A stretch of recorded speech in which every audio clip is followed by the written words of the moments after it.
오늘 계속해서 이제 드디어 5주가 흘렀습니다. 개혁주의의 기초 5가지 항목, 튤립 교리 마지막 항목에 왔습니다. 제가 계속해서 말씀드리는 바이지만 이 5가지 항목, 이 5가지 항목은 우리 종교개혁 시대에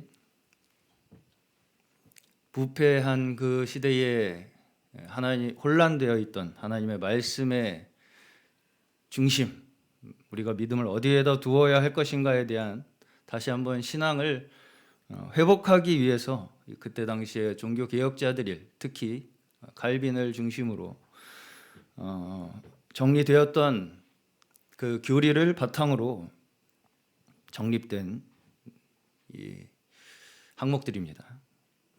근데 이제 제가 또 계속해서 말씀드리다시피 이 5가지 항목은 뭔가를 특별하게 우리가 이렇다라고 주장하기 위해서 특별하게 정립된 교리라기보다는요, 그 당시 치우친 가르침들, 또 하나님의 말씀을 인간의 관점에서 바라보려고 하는 그러한 생각들로 혼란되어 있던 그때 당시에 많은 사상들의 공격으로부터 이 교회를 보호하기 위해서 계속해서 논증되어지는 그 과정 속에서 추출된 신앙의 핵심입니다.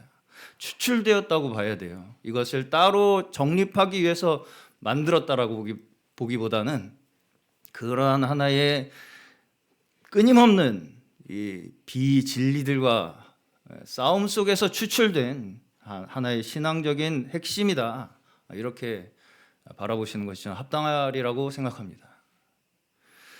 그래서 우리가 그저 이런저런 하나님의 말씀을 그저 배운다고 해서, 심지어 이러한 신앙적인 어떤 하나의 근본적인 기초 핵심이 정립되어지지 않는 채로 얼마든지 말씀을 가르치고 또 배우는 경우가 있을 수 있다는 거죠.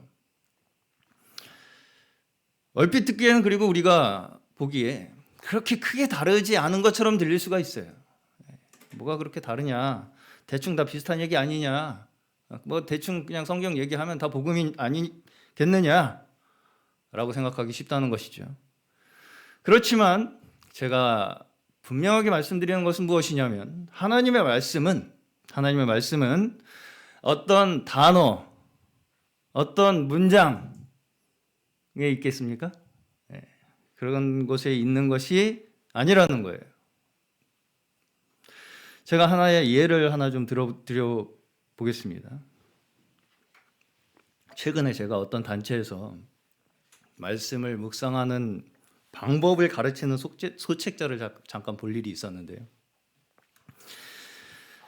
거기서 뭐라고 이렇게 가르치냐면, 그대로 제가 드려볼게요. 단어 하나를 씹듯이 서두르지 말고 반복하고 강조하고 선포하라, 이렇게 이제 가르치고요.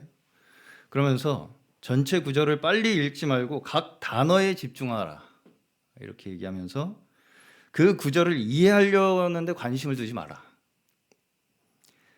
그 단어 자체를 믿음의 영적인 양식으로 먹으라 라고 이렇게 가르치더라고요.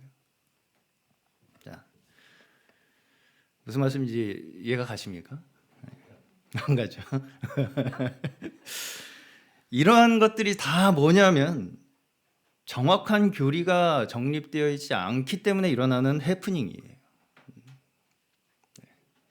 하나님의 말씀을 마치 제가 듣기에 어떻게 받아들이고 있는 것처럼 느껴지냐면, 수리수리 마수리 이루어져라 뿅 그것과 별반 다르지 않아요. 안 그렇습니까?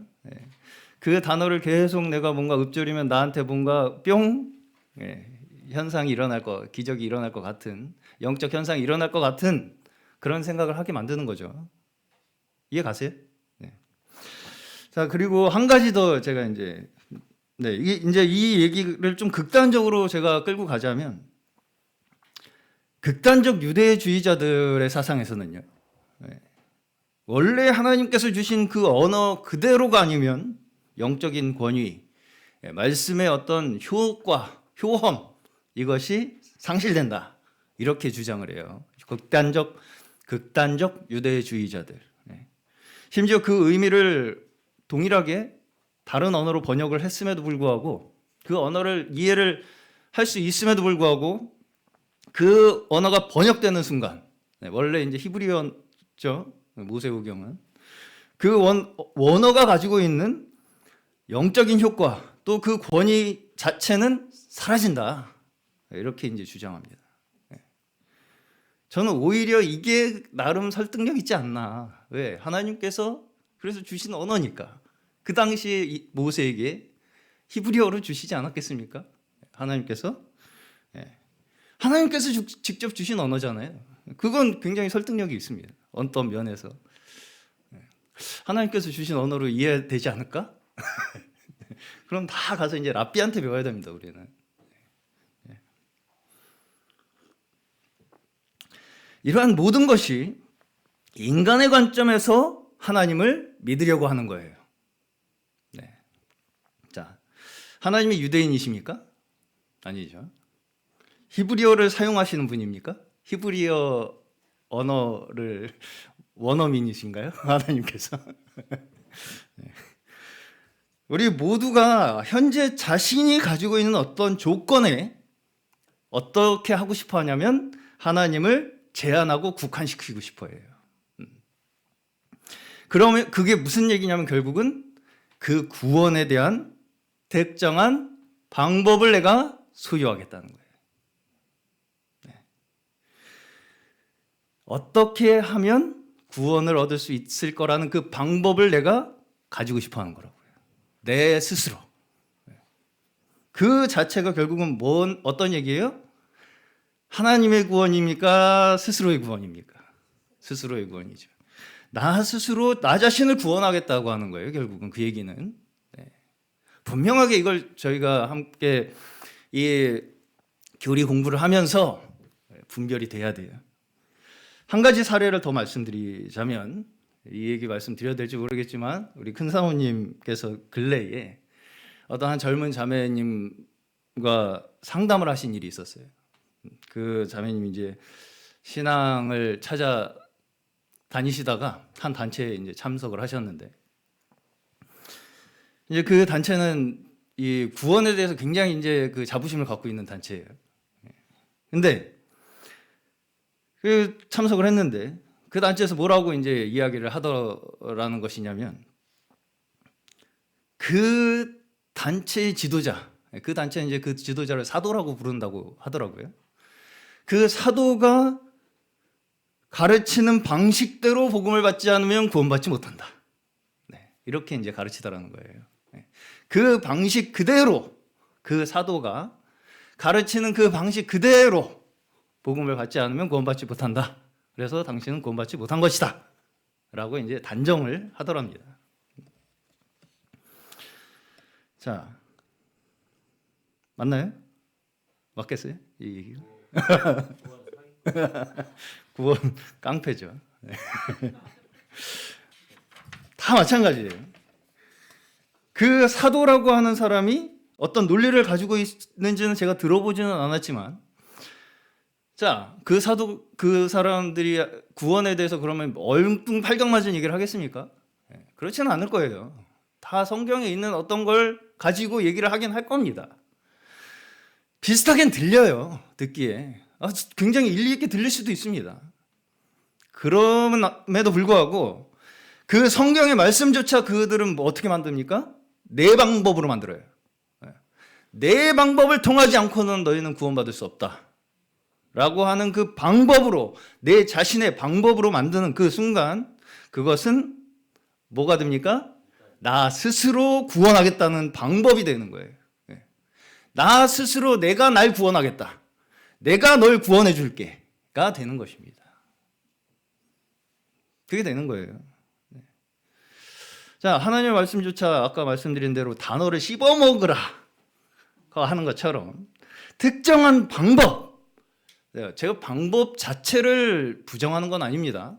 그럼에도 불구하고 이것이 마치 본질을 대체하는 것처럼 우리에게 가르치는 순간, 그것은 더 이상 하나님의 주권에 우리를 의지하게 하지 않아요. 나의 방법에 의존해서 결국은 스스로 구원하는 자기의 의의를 추구하는 노력이 되어버리는 것입니다. 네. 이해 가십니까? 맞죠? 네. 그리고 그런 방법들이 결국은 어디서부터 시작됐냐? 창세기에 인간의 타락에서부터 시작된 거예요. 자, 사탄이 하와를 뭐라고 하면서 꼬십니까? 하나님 나쁜 사람이니까, 나쁜 분이니까 떠나, 나랑 같이 가자, 이렇게 합니까? 사탄은 뭐라고 하냐면 이걸 먹으면 누구처럼 된다고요? 하나님처럼 된다고 그래요. 사탄도. 왜? 사탄도 하나님은 아무것도 아니니까 날 따라라, 이렇게 하지 않는다는 거예요. 하나님처럼 될 거라고 하면서 꼬십니다, 하와를. 네. 사탄도 그 방법이죠. 뭔가요? 그 열매를 먹는 방법. 그 열매를 먹으면 어떻게 된다고요? 하나님이 된다고요. 그 지식의 목적을, 그 방법의 목적을 어디에 둬요? 하나님에 둬요, 사탄도. 네. 그러나 그 지식으로 하나님처럼 될 수 있습니까? 안 되죠. 불가능합니다. 오히려 그 결과는 어떻게 됐어요? 하나님의 대적이 됐고요. 죄의 종이 되었고요. 사망의 권세 가운데 우리는 사로잡히게 되었어요. 사탄의 속임수 때문에. 하나님처럼 될 거라는 사탄의 속임수 때문에 우리는 결국은 사망 권세 가운데 있게 되었습니다. 제가 다시 한번 성도님들께서 혼동하지 않기를 바라는 것이 무엇이냐면요, 우리가 사탄을 한눈에 알아볼 수 있을 거라고 생각하는 거예요. 그거는 착각입니다. 그들도 하나님을 앞세워요. 네, 하나님이 되게 하게 해주겠다는 거예요, 다. 네. 말씀을 앞세우고요, 자기들도 하나님과 같이 되는 것이 목적이라고 얘기를 합니다. 네. 우리가 가르치는 것도 다 하나님이 되게 하는 거야 라고 가르친다고요. 네. 그렇지만 거기에 뭘 끼워 넣습니까? 뭘 끼워 팔아요? 지식. 어떻게 하면 된다 라는 그 방법을 끼워 판다고요. 이 열매를 먹으면 된다라고 하는 특정한 방법에 의존하게 만드는 것입니다. 결국은 그 믿음을. 저는 이것이 비슷한 것이 요새 우리나라에도 이 마약 청정국이 아니라고 얘기를 하기 시작했는데, 마약이라고 생각을 하는데, 요새 특히 마약에 그렇게 중독시키는 방법 중에 하나가 음료수에 마약을 그렇게 한번 이렇게 타서 먹게 되면 그 한 번의 경험으로 중독이 된대요. 네. 그 본인이 의도하지 않은 것임에도 불구하고 우연히 그렇게 섞어 먹은 그 마약에 그 한 번의 쾌락을 경험한 사람이, 그렇게 많은 사람이 중독에 빠진다는 거예요. 마약의 중독에. 그만큼 마약이 주는 그 말초신경적 쾌락이 그 어떤 것보다 강력하다는 것이죠. 저는 인간이 가지고 있는 나름의 구원, 스스로를 구원하고자 하는 그 방법, 결국은 마약도 마찬가지지만 이 방법은 마약보다도 강력한 중독성을 가지고 있다고 생각합니다. 그리고 사실상 따지고 보면요, 우리 모두가 그 방법에 중독돼 있죠. 네, 잘 아시네요. 이미 중독돼 있는 상태예요, 우리는 다. 그리고 어떻게 보면 우리가 중독돼 있는 그 쾌락 중에 굉장히 더 강력한 자극, 강력한 쾌락을 주는 그 방법에 중독되게 하는 것이 바로 이 사탄의 가르침, 이단적 종교들이 가르치는 가르침들입니다. 지우친 가르침들이라고요. 그 방법으로 믿음을 대체하게 하는 가르침들이라고요. 2단일수록 자, 제가 2단 뭐가 2단일까 생각을 분별을 하실 때 뭐가 이제 기준이라고 전 오늘 말씀을 좀 드려보고 싶냐면 뭔가 더 구체적인 방법을 제시하는 사람들, 뭔가 더 우리만 이런 방법을 안다고 하는 그런 사람들일수록 2단일 가능성이 크겠죠. 어떻게 하면 된다라는 그 방법이 구체적일수록, 여기에 있으면 된다, 뭐 어떻게 하면 된다라고 하는 그 방법이 구체적일수록 2단이 될 가능성, 2단일 그 단체가 2단일 가능성이 높다고 생각하셔도 크게 틀리지 않을 거라고 생각합니다. 마약은 어떻게 보면 가장 우리에게 물리적으로, 화학적으로 곧바로 어떤 극한의 상태를 경험하게 만들죠. 궁금하다고 해보시면 안 됩니다. 절대로. 이렇게 말하면 궁금하실까 봐 걱정이 돼요. 저는. 절대. 심지어 마약을 판매하는 사람도 그 마약을 팔면서 이 사람들, 그 마약에 중독된 사람들 보잖아요. 절대 손해 안 된다는 거예요. 그 사람들을 보고. 파는 사람이. 그 사람도 전 대단하다고 생각이 들었는데.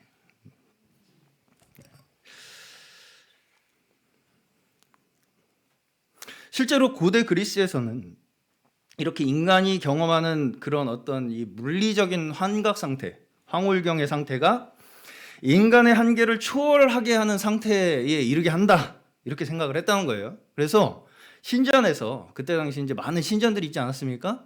그때 신전에서 신의 뜻을 듣고자 하는 그 신탁을 받고자 하는 때 사제들이죠.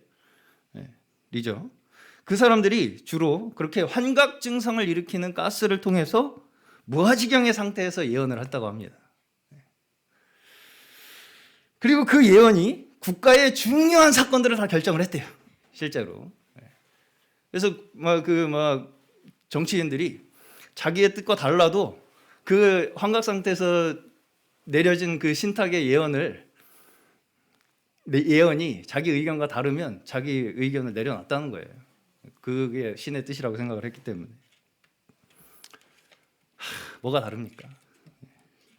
다른 게 없어요. 사실 지금도 크게 다르지 않아요.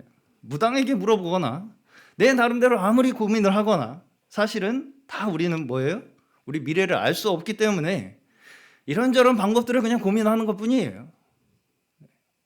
그리고 그런 방법들로 내 앞으로의 인생이 조금 더 어떻게 하면 좋아질까, 나아질까 하는 것을 바라는 것뿐입니다. 너무 심한가요? 물론 이런 방법들이 제가 방금도 말씀드렸지만 모두 쓸모없다, 다 부정하는 건 아니에요. 성경에서도 우리에게 세상을 살아가는 지혜가 필요하다는 것을 가르칩니다. 그렇지만 이 말씀을 받는 것 또한 우리가 하나님께서 우리에게 가르치시는 그 하나님의 말씀을 믿는 믿음으로 받아들여야지, 그걸 또 하나의 지식 삼아서 방법으로 우리가 받아들이면 여전히 우리는 하나님께서 주시는 말씀의 은혜를 깨달을 수는 없게 되는 것입니다. 조금 어려울 수가 있습니다. 이 말씀을 우리가 하나님의 주권적 은혜에서 오는 은총을 믿는 믿음으로 받아들여야 된다고요. 내 방법으로 받아들이지 말고요. 말씀을 믿고 구원받는 것 자체가 사실 우리가 생각하는 우리 인간의 관점으로 보기에 그렇게 단순하지가 않아요. 단순하지가 않고요. 여기서 단순하다는 것은 뭐냐면, 다시 말하면 우리 사람이 가지고 있는 이성과 논리로 그렇게 쉽게 이해할 수 있는 것처럼 생각할 수 없다는 거예요. 이것을 우리가 객관적 기준으로 아까 어떤 단체에서 우리 젊은 자매님한테 했던 것처럼 당신은 이렇게 하니까 구원 못 받았어, 당신은 이렇게 하니까 구원 받았어 라고 하는 구체적 구분 방법이 있습니까? 없다는 거예요. 이렇게 말할 수 있다는 것 자체가 마치 뭘 얘기하는 거예요? 구원이 누구한테 있어요? 자기들한테 있죠. 구원이 자기들한테 달려있다고 하는 것과 같은 지식으로 뭐 어떻게 된 거예요? 지식은 어떻게 만들어요? 교만하게. 지식으로 교만하여진 것입니다. 죄송하지만 저는 성경의 말씀을 대할 때에 특히 우리 신약의 사도들의 서신서들을 대할 때 우리 요새 큐티 말씀으로 공동서신 나누고 있지 않습니까? 지금 요한 1서 나누고 있습니다.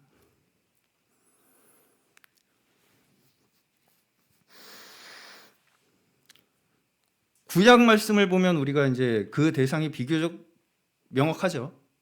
하나님께서 이스라엘 백성에게 주신 말씀이니까. 그럼에도 불구하고 이스라엘조차 어때요? 모두 구원받습니까? 아니죠. 이스라엘조차도 그 중에서 거역하고 원망하고 범죄해서 멸망하는 자들이 있었어요. 그렇죠.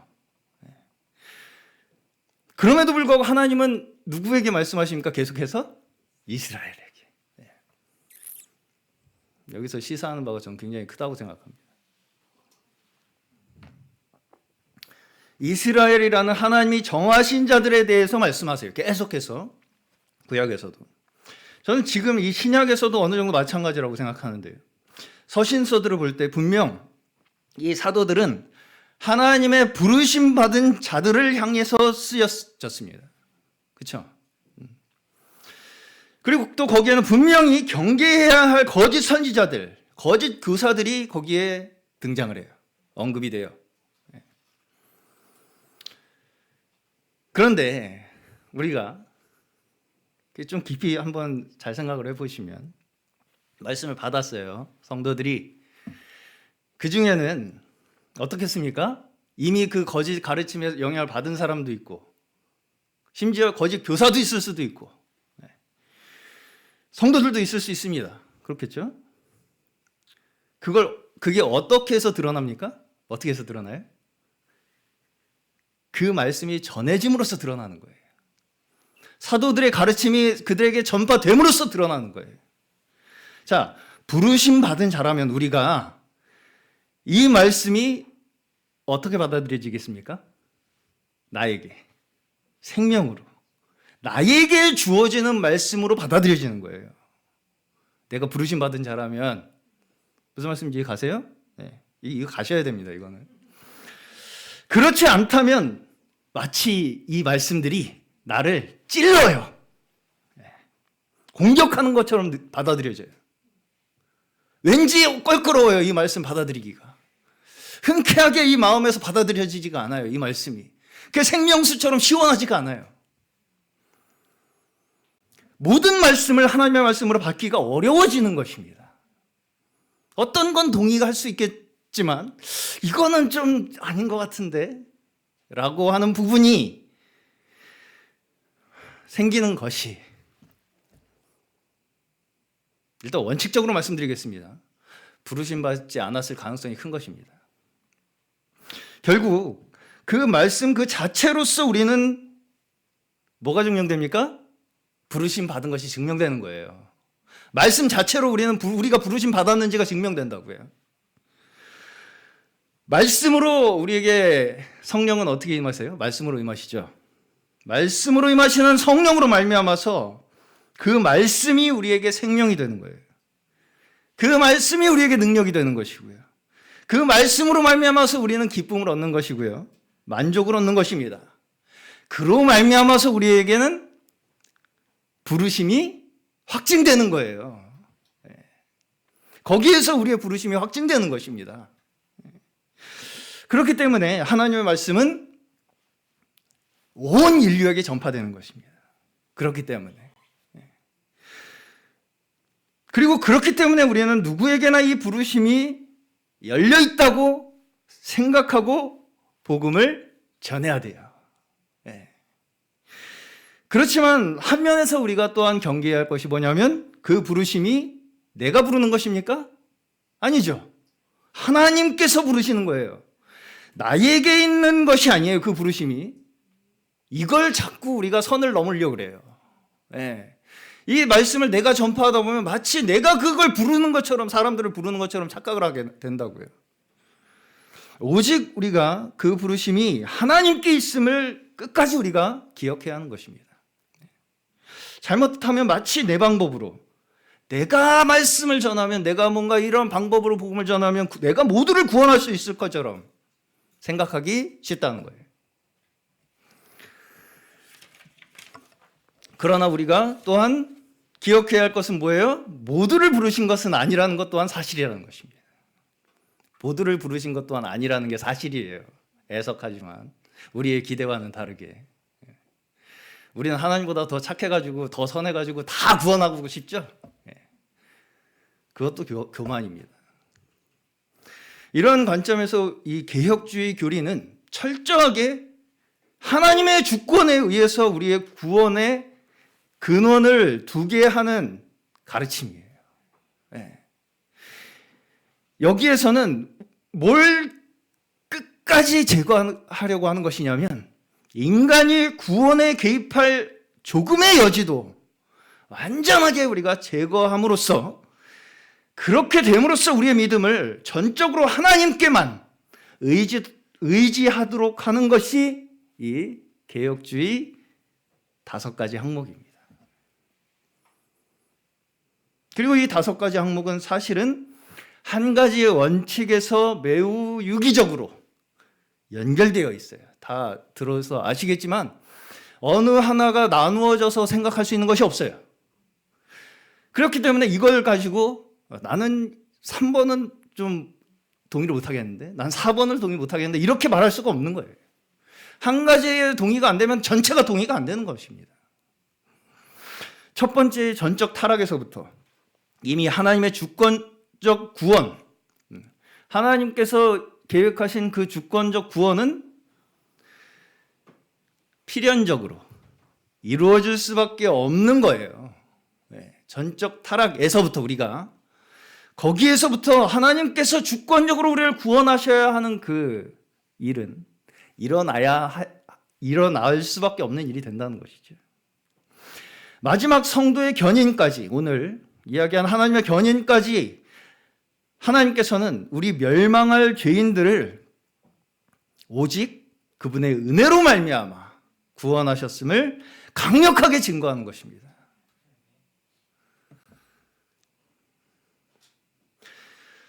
오늘 마지막으로 이제 나누게 되는 이 성도의 견인 말씀은 하나님의 주권으로 우리를 택하시고, 자, 다시 한번 5대 교리 띄워줘 보시겠어요? 전적 타락. 전적 타락 뭐라 그랬습니까? 저번 주에 제가 인간이 원래 기본적으로 처해 있는 상태, 그걸 우리가 먼저 받아들인 후에 그러한 인간을 하나님께서, 하나님 아버지께, 성부 하나님께서 선택하셨다는 거예요. 조건에 의해서? 아니죠. 무조건적으로 하나님의 주권에 의해서. 그 선택한 자들을 어떻게 하셨어요? 거룩하다 하셨어요. 죄를 용서하셨어요. 예수 그리스도의 보혈로 말미암아. 그리고선 우리에게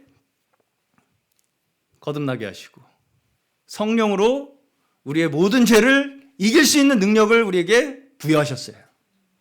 그것이 불가역력적 은혜입니다. 그 은혜로 말미암아 우리는 우리의 모든 약함을, 우리의 모든 죄를, 우리의 모든 사망 권세를 이길 수 있는 힘을 가지게 된 거예요. 우리는 그거를 즐겼었던 자들이에요. 부정할 수 없잖아요. 그 죄를 즐기던 자들이라고요. 거기서 빠져나올 수 없는 자들이었어요. 그렇지만 그 하나님의 강력한 은혜는 그 모든 우리의 약함을 이길 수 있는 능력을 가지신 것이다 라는 거예요.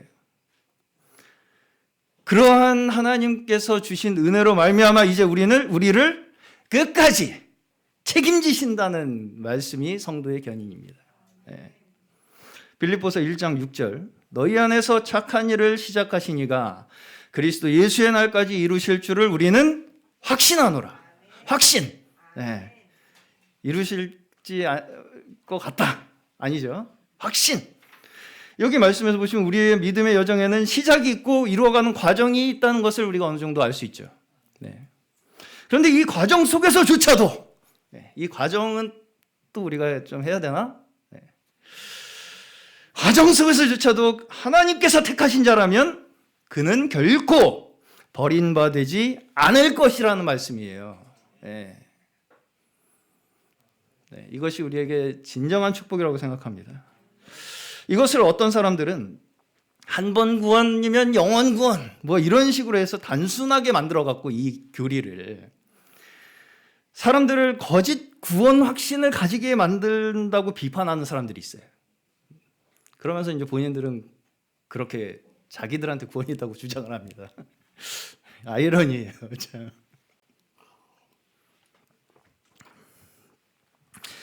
여전히 이렇게 비판하는 그 생각 속에는 뭐가 있는 것이냐면 뭐가 있겠습니까? 구원이라는 것이 어떤 외적인 방법으로 생각하고 있기 때문에 그들 또한 결국은 구원이라는 것에 대한 그 기준이 자기 머릿속에 있는 거예요. 방법이. 그렇기 때문에 하는 말이에요. 그게. 이 세상에서도 우리가 흔하게 기독교를 비판할 때 보면 막 극악한 범죄자들이 나중에 알고 보니까 크리스찬이에요. 교회 다니는데.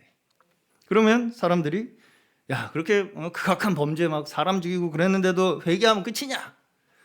라고 비판을 하는 사람들이 있습니다. 들어봤죠? 끝입니까? 끝이에요? 어때요?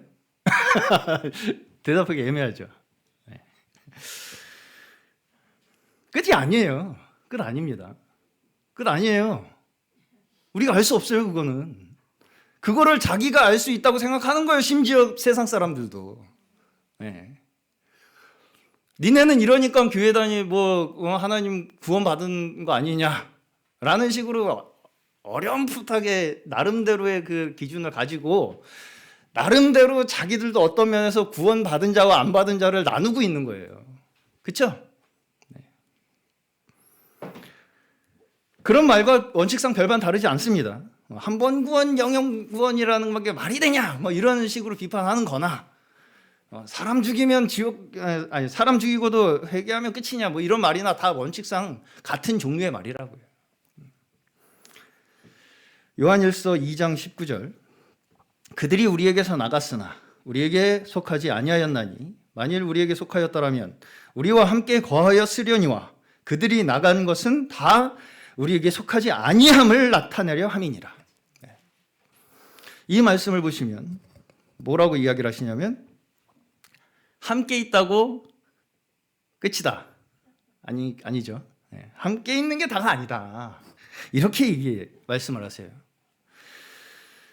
자, 사람은 참으로 외적으로 판단하기를 좋아합니다. 뭔가 내가 명확하게 뭔가 기준을 가지고 방법을 가지고 판단하기를 좋아한다고요. 너는 교회 다니는 사람, 너는 안 다니는 사람, 너는 어떤 인도자의 가르침을 따라서 복음을 받았으니까 구원받은 사람, 너는 안 따르니까 구원 못 받은 사람, 이렇게 생각하기를 좋아한다고요. 사람은. 넌 그렇게 말씀 그렇게 안 씹어 먹으니까 말씀 안 먹는 사람, 뭐 이런 식으로 생각하고 싶은 거잖아요. 근데 이 말씀에서 보시면 어떤 면에서는 결과론적으로 알 수밖에 없는 것처럼 느껴져요. 그렇죠? 떠난 걸 보니 너는 우리에게 속한 자가 아니었다. 자, 근데 이 말씀조차도 저는 어떤 하나의 함정이 있다고 생각이 들었냐면, 그러니까 우리가 여기 그 사도 요한이 우리라고 한 우리다. 그러니까 당신이 나간 건 우리에게서 나간 거니까 넌 구원받지 못했다. 참 사람이 그렇죠. 그럴 수 있습니다. 또 충분하게. 맞는 말인가요? 맞습니까? 여기에 우리를 사도 요한이 이야기한 우리를 함부로 우리에 대입해야 하는 것도 조심해야 합니다. 여기에 우리는 사실은 제가 생각하기에 하나님의 말씀을 기록한 이 사도들의 사실은 국한되어야 한다고 생각합니다. 그리고 이 사도들이 기록한 말씀은 물론 사도 요한이 당시 믿는 이들에게 보낸 편지죠. 그렇지만 그 편지가 그들에게만 해당됩니까? 우리한테도 보낸 편지예요. 맞죠? 그렇게 받아들여야 돼요, 우리는. 사도 요한이 교회에 보낸 편지가 우리한테도 지금 보낸 편지라고요.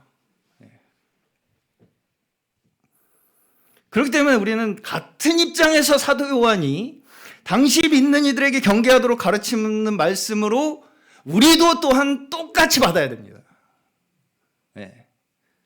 그걸 함부로 이게 나야 라고 받아들여서는 안 되고요.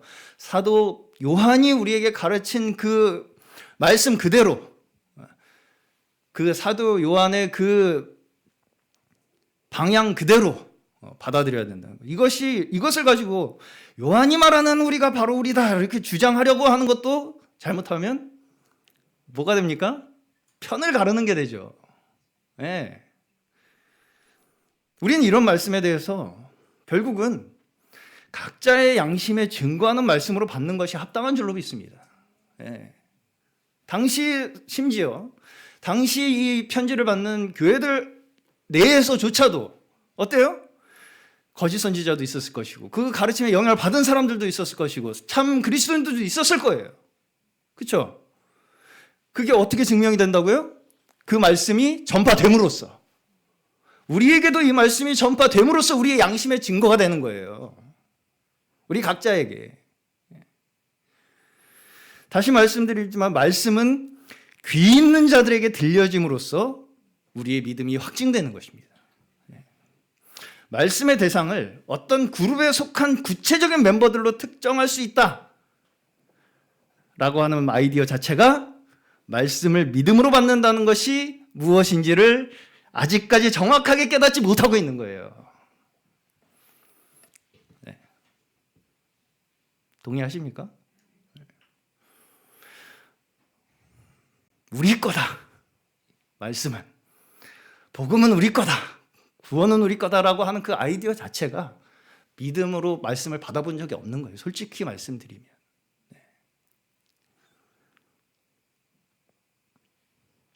그렇기 때문에 우리는 말씀을 전하는 데 있어서도 사실은 모든 믿는 이들 혹은 모든 부르신 영혼들을 대상으로 해야 됩니다. 그렇죠? 자, 제가 한 가지 예화를 말씀을 드려볼게요. 제가 저번 주에도 스펄전 목사라는 분을 소개를 해드렸었죠. 이분이 이제 굉장한 이 개혁주의 교리를 강력하게 가르치시던 분이었어요. 그래서 이제 이분이 하나님의 예정에 대한 설교를 이렇게 하니까 어떤 사람이 이렇게 질문을 하더라는 거예요. 스펄전 목사, 당신이 그렇게 하나님께서 예정하셨다는 것을 믿는다면 그러면 택한 받은 사람만 모아가지고 설교하지 왜 그렇게 런던 시민 전체를 다 놓고선 설교하십니까? 맞나요? 그래서 스펄전 목사 뭐라고 대답을 했냐면 그러면 당신이 택한 자들만 모아서 좀 모아 놓으십시오.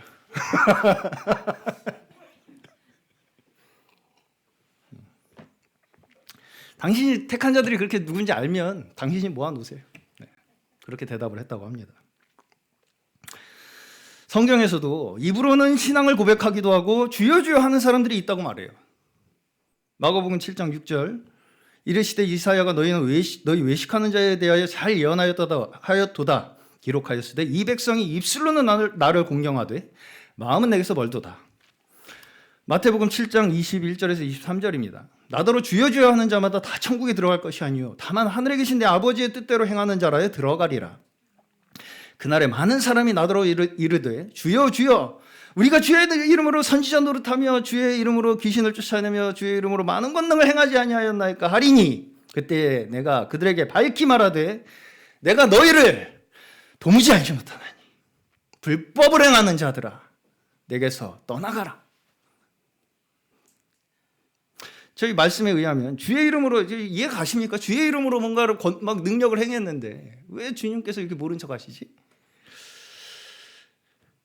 여기 보시면 이 사람들은 자기들의 능력을 결국은 누구에게 의지해요? 자기에게 의지하는 거예요.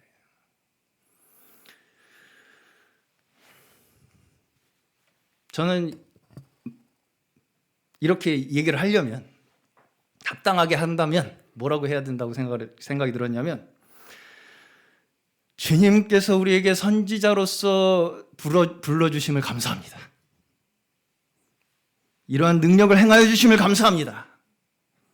이 권능을 행하여 주심을 감사합니다라고 기도를 해야지.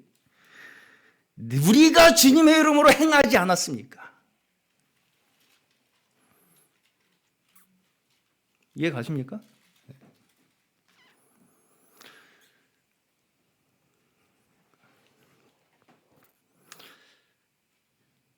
이런 사람들에게 뭐라고 말씀하세요? 도무지 알지 못한다고요. 상관이 없다고요, 나랑. 주의 이름으로 행했다고 하는데도 너희 처음에는 좀 나랑 친한 것 같더니 좀 변했다, 이렇게 얘기하시는 게 아니라고요. 처음부터 몰랐어요. 상관도 없던 자들이라고요. 그렇게 말씀하시는 거예요. 아무리 그들이 주의 이름으로 일을 했다고 하더라도 이 사람들은 결국 뭐에 의지를 하고 있습니까? 외적인 현상, 방법, 권능, 이런 것들로 자기들이 주님을 따랐다고 생각을 하고 있는 거잖아요. 그걸 증거로 삼으려고 한다면 그들은 처음부터 주님께 속한 자들이 아니라는 거예요. 아니라는 거예요. 굉장히 무서운 얘기입니다, 이거 사실. 그러나 또한 십자가의 강도와 같이 온 일생을 강도짓으로 살던 사람이 인생을 마감하기 직전에 주님을 믿고 구원받는 사례도 있어요. 그렇죠? 자, 그렇기 때문에 우리는 사실상 우리는 어떤 눈으로 이 세상을 대해야 되겠습니까? 사람들을 대해야 될까요? 잠재적 부르심 받은 자. 부르심 받을 후보자.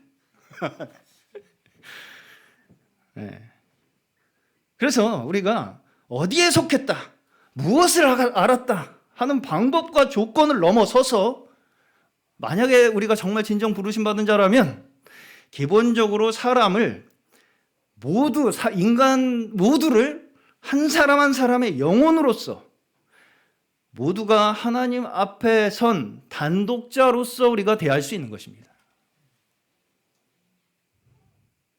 그렇게 되시기를 축원합니다.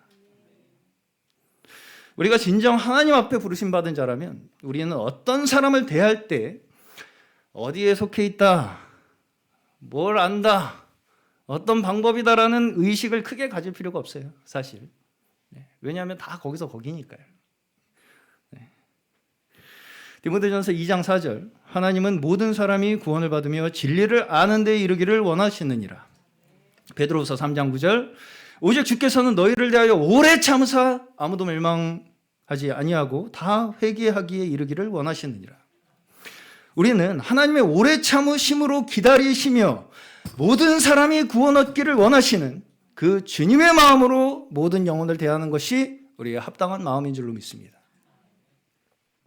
그렇죠? 그죠? 네. 여기서 이제 견인이라는 단어, 영어로는 perseverance. perseverance. 예. 이 의미가 인내라는 뜻이에요. 인내. 영어로는 인내라는 뜻이. 우리가 한자어로도 우리가 잘못하면 견인이라고 하면 견인차 생각을 하기 쉬운데, 끌어간다, 하나님께서 우리를 끌고 가신다.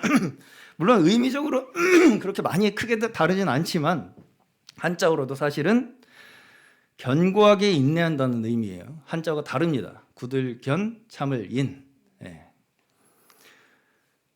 그래서 이제 사실 성도의 견인이라는 교리 또한 뭐냐면 구원과 성화, 우리가 이제 거룩하게 됨, 우리의 삶이 온전하게 되는 이러한 과정들을 조차도 외적으로, 현상적으로, 방법적으로 바라보려고 하는 그 인간의 관점에 그 있는 모든 잘못된 가르침들을 바로잡기 위한 교리입니다. 우리의 구원에 대한 확신은 각자에게 주시는 성령의 인치심으로 말미암았다는 거예요. 그리고 멸망할 죄인들을 은혜로 택하시고 예수께서 십자가에서 우리의 죄의 대가를 해결하심으로 전적으로 하나님의 은혜로 해결하셨어요. 우리를 의롭게 하시고 우리가 붙잡혀 있던 모든 죄악의 세력을 이기게 하시는 분도 하나님께서 우리에게 행하시는 주권적 역사입니다. 하나님께서 주권적으로 우리에게 행하시는 역사라고요. 오늘 본문의 마지막에 보시면 결국은 문제가 뭐예요? 우리를 미혹하는 피조물.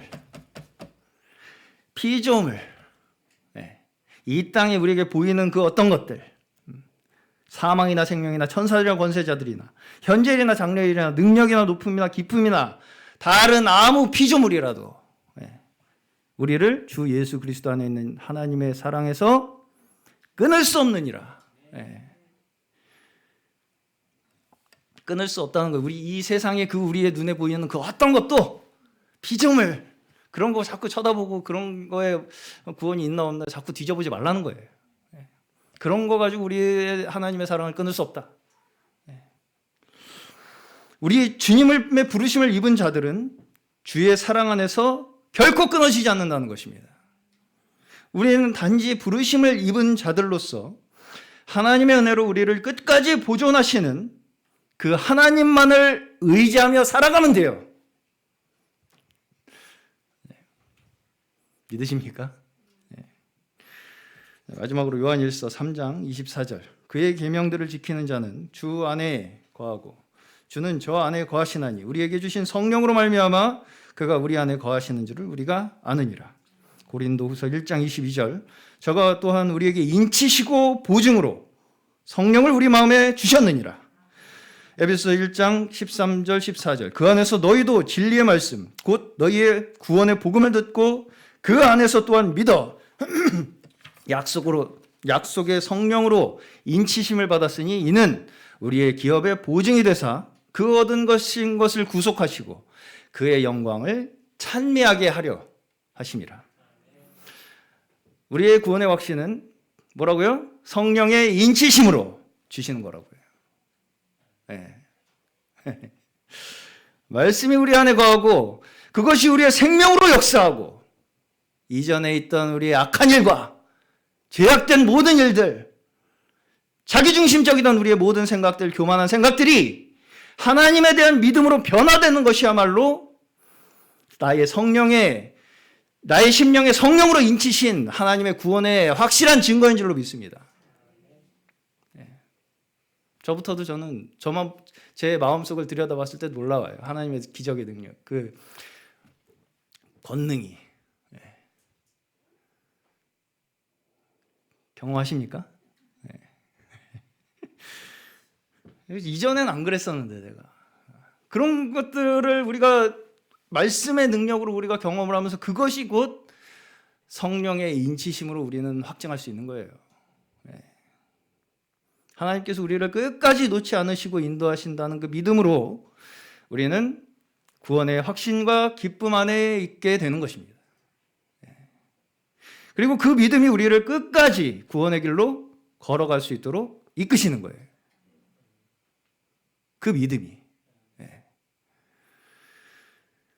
처음부터 끝까지 믿음입니다.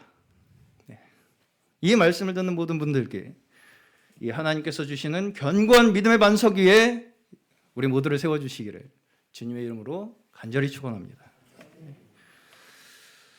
찬송가 370장 주 안에 있는